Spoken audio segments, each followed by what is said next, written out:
세상에는 보이는 것이 전부가 아닌 순간들이 있습니다.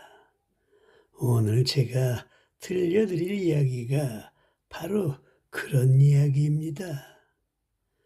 강남구 청담동 한 고급 아파트 단지.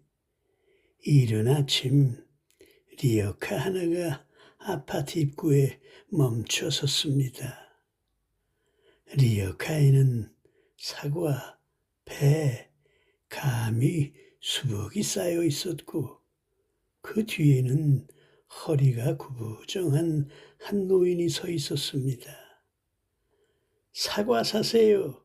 달고 맛있는 사과. 목소리는 쉰 목소리였지만 힘이 있었습니다. 행인들은 그를 힐끗 쳐다보고는 빠른 걸음으로 지나쳤죠. 이 동네 사람들에게 리어카 과일 장수는 어울리지 않는 풍경이었으니까요. 하지만 이 노인, 보통 노인이 아닙니다. 그의 정체는 바로 직원 500명을 거느린 중소기업 회장 박준석, 올해 71살입니다. 왜 이런 일을 하고 있는 걸까요? 그건 바로 며칠 전으로 돌아가 봐야 합니다. 박준석 회장의 집, 널찍한 거실에서 아들 박민준이 조심스럽게 말을 꺼냅니다. 아버지, 제가 결혼하고 싶은 사람이 생겼습니다. 준석은 신문을 내려놓고 아들을 바라봤습니다. 그의 눈빛은 날카로웠습니다. 그래, 어떤 사람인가? 이름은 김수진이고요. 27살입니다. 광고회사에서 일하고 있고, 집안은 평범한 가정입니다. 아버지께서 원하시는 그런 집안은 아니고. 준석은 한숨을 쉬었습니다. 이미 예상했던 대답이었습니다. 민준아, 결혼은 두 집안이 만나는 거야. 내 생각만으로 되는 게 아니란다. 하지만 아버지, 수진이는 정말 좋은 사람이에요. 착하고 성실하고. 착하다는 게 뭔가? 나한테 착한 건가? 너한테 착한 건가? 아니면 세상 모든 사람에게 착한 건가? 준석의 질문에 민주는 말문이 막혔습니다. 아버지, 그게 무슨? 내가 직접 확인해보마. 그 처자가 진짜 어떤 사람인지. 그렇게 준석은 며느리감의 인간성을 시험하기로 결심했습니다. 화려한 옷을 벗고 낡은 작업복을 입고 리어카를 끌고 나선 겁니다. 다시 아파트 입구로 돌아왔습니다. 준석은 과일을 정리하며 지나가는 사람들을 관찰했지요. 한 봉지에 10,000원 싸게 드립니다. 대부분의 사람들은 눈길조차 주지 않았습니다. 어떤 젊은 여자는 코를 찌푸리며 말했습니다. 여기서 장사하면 안 되는 거 아닌가요? 관리실에 신고해야겠네. 준석은 고개를 숙였습니다. 마음이 쓰라렸지만 이것도 테스트의 일부였으니까요.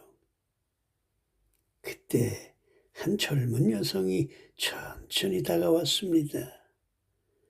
단정한 옷차림에 검은색 숄더백을 맨 여성, 바로 김수진이었습니다. 수진은 리어카 앞에 멈춰 섰습니다. 할아버지, 사과 한 봉지 얼마예요? 10,000원입니다, 아가씨. 이 사과들 직접 따신 거예요? 준석은 고개를 끄덕였습니다. 시골에서 키운 것들입니다. 농약도 별로 안 치고. 수지는 사과를 하나 집어들고 살펴봤습니다. 그리고 지갑을 꺼냈습니다. 2봉지 주세요. 하나는 저 먹을 거고 하나는 부모님 드릴 거예요. 준석은 사과를 봉지에 담으며 수진을 슬쩍 관찰했습니다. 아들이 반한 여자, 겉모습은 평범했지만 눈빛이 맑았습니다. 고맙습니다, 아가씨. 아니에요. 날씨가 추운데 고생하세요. 수지는 미소를 지으며 돈을 건넸습니다. 그리고 몇 걸음 가다가 다시 돌아왔습니다. 할아버지, 혹시 매일 여기서 파세요? 네, 팔리는 만큼 나옵니다. 그럼 내일도 올게요. 그렇게 수진은 사라졌습니다. 준석은 수진의 뒷모습을 보며 생각했습니다. 착하긴 착한 것 같군. 하지만 이건 시작일 뿐이야. 다음 날 아침 준석은 더 일찍 나왔습니다. 이번에는 리어카가 아니라 바닥에 신문지를 깔고 과일을 놓았습니다. 더 초라해 보이게 만든 겁니다. 오전 8시 출근 시간. 사람들이 바쁘게 지나갔습니다. 그리고 수진이 나타났습니다. 할아버지, 어제 사과 정말 맛있었어요. 수진은 환하게 웃으며 다가왔습니다. 오늘은 뭐 사드릴까요? 배도 있네요. 배도 달아요. 한 봉지. 그때였습니다. 한 중년 남자가 다가와 화를 냈습니다. 야, 여기서 장사하면 어떡해? 여긴 사유지라고. 당장 치워. 그 남자는 아파트 경비원이었습니다. 준석은 당황한 척하며 말했습니다. 죄송합니다. 금방 치우겠습니다. 금방이 아니라 지금 당장. 경비원이 소리를 지르자 주변 사람들이 모여들기 시작했습니다. 수지는 잠시 망설이더니 경비원 앞으로 나섰습니다. 저기요, 좀 조용히 말씀하시면 안 될까요? 할아버지가 놀라시잖아요. 이게 누구야? 관계없는 사람은 가만히 있어. 관계없는 게 아니에요. 저도 이 아파트 사는데 이렇게 큰 소리로 하시면 다른 주민들도 불편하잖아요. 수진의 목소리는 차분했지만 단호했습니다. 할아버지, 일단 여기서 조금 떨어진 곳으로 가시는 게 어떨까요? 제가 도와드릴게요. 수진은 준석의 리어카를 함께 밀기 시작했습니다. 그녀의 손은 작았지만 힘은 있었습니다. 아파트 입구에서 50m쯤 떨어진 공터. 수진은 리어카를 세우고 말했습니다. 여기는 괜찮을 것 같아요. 사람들 지나다니는 길이니 손님도 있을 거고요. 준석은 수진을 바라봤습니다. 고맙습니다, 아가씨. 회사 늦는 거 아닙니까? 괜찮아요. 조금 일찍 나왔으니까요. 수진은 배 한 봉지를 집어들었습니다. 이거 얼마예요? 10,000원인데 아가씨 공짜로 드리겠습니다. 도와주셔서. 아니에요, 할아버지. 저는 사고 싶어서 사는 거예요. 공짜로 받으면 할아버지만 손해잖아요. 수지는 웃으며 돈을 건넸습니다. 그리고 회사로 향했습니다.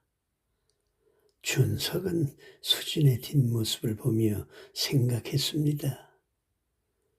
나쁘지 않군. 하지만 아직은 모른다. 더 어려운 상황을 만들어야겠어. 셋째 날, 준석은 일부러 상한 과일 몇 개를 섞어 놓았습니다. 그리고 수진을 기다렸습니다.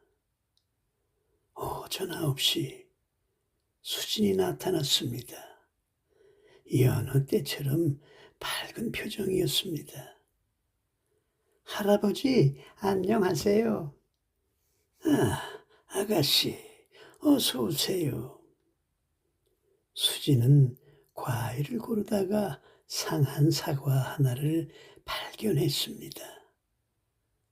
그녀는 잠시 그것을 들여다보았습니다. 준석은 긴장했습니다. 이제 화를 내겠지. 불량품을 팔았다고. 하지만 수진은 조용히 그 사과를 옆으로 놓았습니다. 할아버지, 이 사과는 좀 상한 것 같아요. 버리세요. 아이고, 미안합니다. 제가 눈이 어두워서. 괜찮아요. 누구나 실수를 할 수 있죠. 수지는 다른 사과를 골라 담았습니다. 그리고 돈을 내려는데 주머니를 뒤적이다가 당황한 표정을 지었습니다. 지갑을 집에 두고 왔나 봐요. 준석은 이것도 테스트의 일부로 만들기로 했습니다. 아가씨, 그럼 다음에 주세요. 아니에요. 그럼 제가 다시 올라갔다 올게요. 아니, 아가씨는 회사 가야 하잖아요. 다음에 2번 사주시면 됩니다. 수지는 잠시 망설이다가 고개를 숙였습니다. 정말 죄송해요, 할아버지. 저녁에 꼭 돈 드릴게요. 괜찮습니다. 하지만 수지는 그냥 가지 않았습니다. 그녀는 자신의 목에 걸고 있던 스카프를 풀었습니다. 할아버지, 이거 담보로 두고 갈게요. 저녁에 꼭 찾으러 올게요. 아니, 이게 무슨... 아니에요.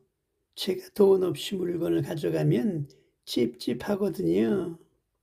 이거 좋은 거예요. 백화점에서 산 거라. 수지는 스카프를 리어카에 걸어두고 급히 회사로 향했습니다. 준석은 그 스카프를 만져봤습니다. 부드러운 캐시미어였습니다.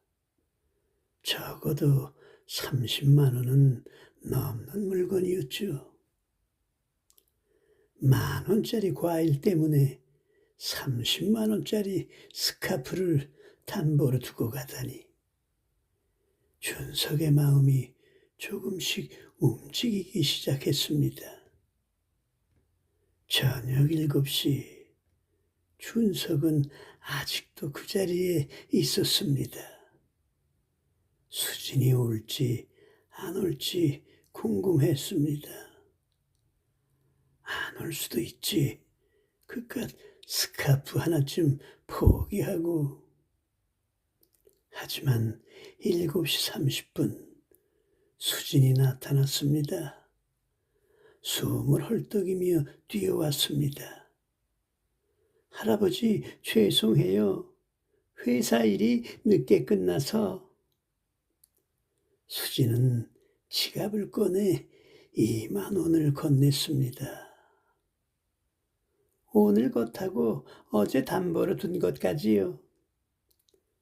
아가씨, 어제는 담보 없었는데요.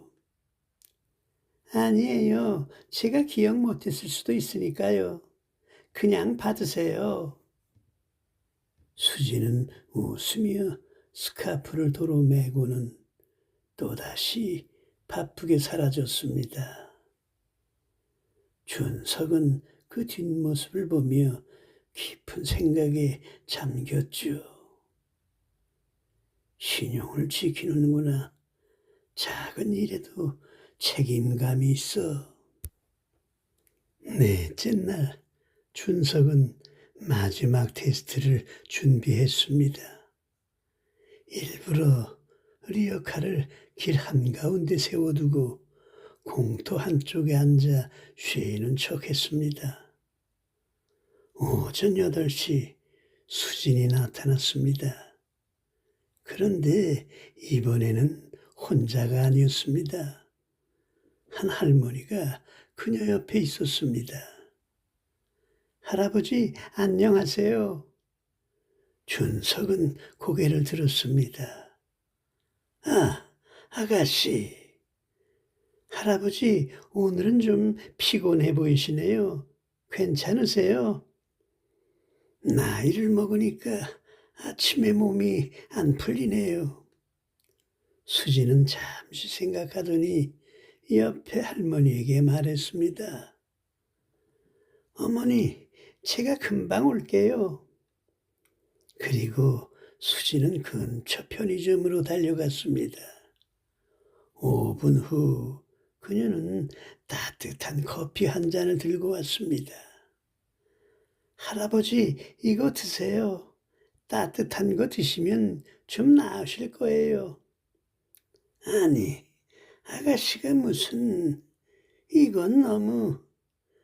괜찮아요. 제가 드리고 싶어서 드리는 거예요. 준석은 커피를 받아들었습니다. 옆에 할머니가 웃으며 말했습니다. 우리 수진이가 원래 이렇게 착해요. 남 돕는 걸 좋아하거든요. 어머니는 수진 씨의 친정어머니예요. 오늘 수진이가 저를 병원에 모시고 간다고 했거든요. 수진이 어머니를 부축하며 말했습니다. 할아버지, 저 오늘은 과일 못 사고 가요. 어머니 병원 진료 시간이 있어서요. 내일 꼭 올게요. 두 사람이 떠난 후 준석은 손에 든 커피를 내려다 봤습니다. 따뜻함이 손을 타고 가슴까지 전해졌습니다. 부모를 돌보는구나. 그것도 바쁜 와중에. 준석의 마음속에서 무언가가 무너져 내렸습니다.